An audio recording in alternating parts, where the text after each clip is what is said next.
आज Doubtnut app download करें। Doubtnut पर अपने सभी गणित, रसायन विज्ञान, भौतिक विज्ञान और जीव विज्ञान के डाउट्स का करो सफाया।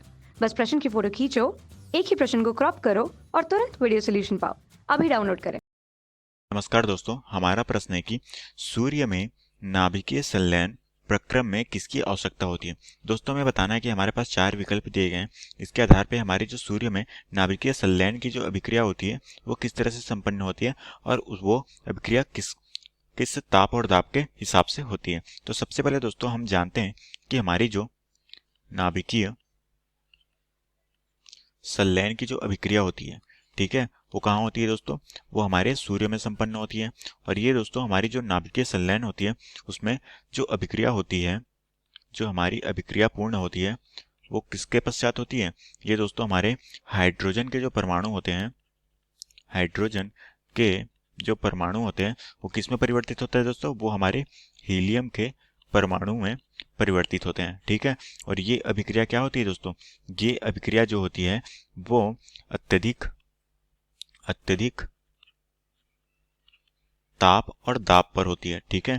ताप व दाब पर संपन्न होती है, क्योंकि दोस्तों जब हमारा हाइड्रोजन का परमाणु टूटकर या फिर हीलियम के परमाणु में परिवर्तित होता है तो वहां पर क्या होती है दोस्तों? अत्यधिक मात्रा में ऊर्जा मुक्त होती है। और ये क्या होती है दोस्तों? हमारी जो नाभिकीय संलयन की जो अभिक्रिया होती है वो अनियंत्रित होती है, ठीक है।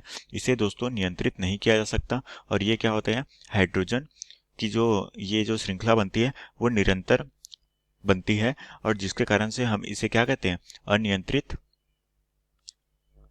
अभिक्रिया कहते हैं, ठीक है। क्योंकि दोस्तों यहाँ पर इसे रोका नहीं जा सकता किसी भी मंदक के प्रयोग से या फिर किसी भी ग्रेफाइट के प्रयोग से, क्योंकि दोस्तों हमारी जो नाभिकीय विखंडन की प्रक्रिया होती है उसमें हम उसे नियंत्रित करने के लिए हम ग्रेफाइट की छड़ों का उपयोग या फिर भारी जल का उपयोग करते हैं। बट दोस्तों हमारी जो नाभिकीय संलयन की अभिक्रिया होती है वो किसी भी तरह से नियंत्रित नहीं होती है और इसमें अपार ऊर्जा मुक्त होती है। और साथ में दोस्तों हमें यहाँ पर अत्यधिक ताप और दाब में ये क्रिया संपन्न करानी पड़ती है। और दोस्तों हमारी जो नाभिकीय संलयन की अभिक्रिया कहाँ होती है? ये दोस्तों हमारे सूर्य में संपन्न होती है, ठीक है। तो हम ये कह सकते हैं दोस्तों कि हमारी जो नाभिकीय संलयन की अभिक्रिया में क्या क्या आवश्यकता होती है? उसमें दोस्तों हमें अत्यधिक ताप की आवश्यकता होती है, ठीक है, और साथ में अत्यधिक दाब की आवश्यकता होती है। तो दोस्तों जब हमें अत्यधिक ताप और दाब मिलता है तो हमारे हाइड्रोजन परमाणु टूटकर क्या बना लेते हैं? हीलियम के परमाणु, ठीक है। और ये अभिक्रिया क्या होती है दोस्तों? निरंतर चलती रहती है, जिससे हमें अत्यधिक मात्रा में ऊर्जा प्राप्त होती है। तो दोस्तों हम अपने ऑप्शन की समीक्षा करते हैं कि कौन सा विकल्प हमारा सही है। तो दोस्तों हमें प्रश्न में कहा गया है कि सूर्य में जो नाभिकीय संलयन के प्रक्रम में किसकी आवश्यकता होती है, ठीक है। तो दोस्तों यहाँ पर हमारा पहला ऑप्शन कहा गया है कि अति उच्च ताप और अति उच्च दाब। दोस्तों यहाँ पर अति का मतलब क्या होता है? अत्यधिक होता है, ठीक है। तो यहाँ पर यही कहा गया है कि अत्यधिक उच्च ताप पर और अत्यधिक उच्च दाब पर। मतलब कि दोस्तों ये हमारा कथन जो है वो बिल्कुल सही कहा गया है, क्योंकि दोस्तों ये अभिक्रिया क्या होती है?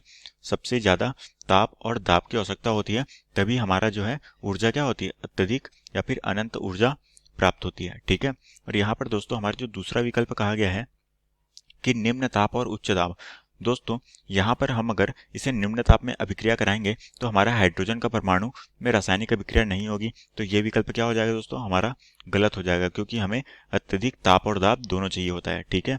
और यहाँ पर कहा गया है दोस्तों हमारा जो तीसरा विकल्प है उसमें कि उच्च ताप और निम्न दाब। दोस्तों हमें पता है कि हमारा जो अभिक्रिया वो उच्च ताप के साथ साथ दाब पर भी निर्भर करती है, तो ये विकल्प भी हमारा बिल्कुल गलत हो जाएगा, ठीक है। उसी तरीके से दोस्तों हमारा जो चौथा विकल्प कहा गया है कि अति उच्च ताप और कोई दाब नहीं। दोस्तों हमें पता है कि हमारे जो ब्रह्मांड में, जो कि हमारे सूर्य पे जो अभिक्रिया होती है नाभिकीय संलयन की, वो तो अत्यधिक ताप के साथ साथ वहां पर दाब की भी जरूरत होती है। और यहाँ पर दाब जो है उसको नगण्य माना गया है, जो कि क्या हो जाएगा दोस्तों? ये भी हमारा कथन जो है वो बिल्कुल गलत हो जाएगा। तो दोस्तों हमारा जो कथन ए है वो बिल्कुल सही आंसर होगा इस प्रश्न का, क्योंकि इस कथन में ही कहा गया है कि अत्यधिक उच्च ताप और उच्च दाब में हमारी नाभिकीय अभिक्रिया क्या होती है? पूर्ण होती है, जिसके फलस्वरूप हमें अत्यधिक मात्रा में ऊर्जा प्राप्त होती है। और यही अभिक्रिया क्या होती है दोस्तों? अनियंत्रित अभिक्रिया होती है, जिसे हम किसी भी तरह से रोक नहीं सकते हैं, ठीक है। तो ये इस प्रश्न का उत्तर था दोस्तों, जो कि हमारा ऑप्शन ए बिल्कुल सही होगा।